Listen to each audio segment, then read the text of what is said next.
This is a poem about my mother. No one will love you like your own flesh will. Break your bones and they will knit themselves together for you. Bite the inside of your lip until you bleed and let the scar tissue grow in twice as strong when your brain is too weak to push you out of bed because the air outside of your shield of sheets seems so heavy you think it will crush you. Your heart keeps beating, saying, tomorrow, we will try again tomorrow. Every vibrating molecule in your marrow is there not to tell you that you are beautiful or strong or perfect, just to tell you that you are alive, and that is enough. You are enough. I wish someone had told me when I was 14 that pinching my skin until I bled would not make me more pure, that leaving half moons up my arms would not make me more celestial, that when my lungs threatened to collapse against the panic you exhaled into them, that though, yes, you could come back to haunt me despite the graves I made for you, and the earth would spin on its axis unaware, I could still bury my bones in the arches of my feet in the dirt, because even if there was no one left to love me, I will have my own blood cells begging me to live. God damn it, live. My hair didn't fully grow back until I was 16, 8 years of trying and failing to keep myself from unraveling. No one taught me how to cope with adults who couldn't cope with me.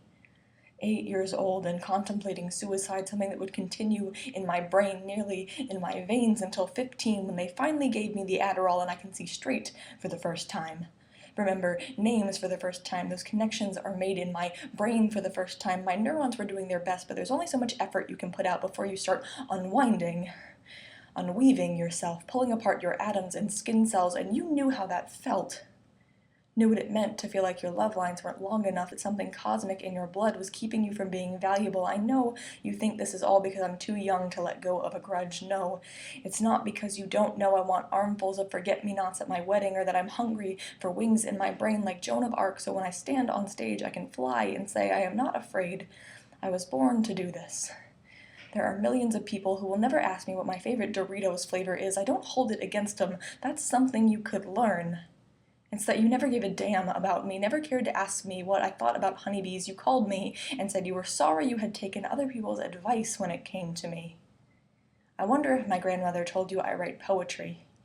Told you that I would wrap my arms in vines like veins, press thorns into my skin to remind me I am able to grow even without you, that my freckles will become constellations even in your absence. When I can't get off the floor because I am out of breath from crying over you, I try to remember I am a garden of a girl. I grow flowers in my throat without a drop of water from anyone but myself. I am only myself. I am finding that finally I am comfortable in my own flower beds.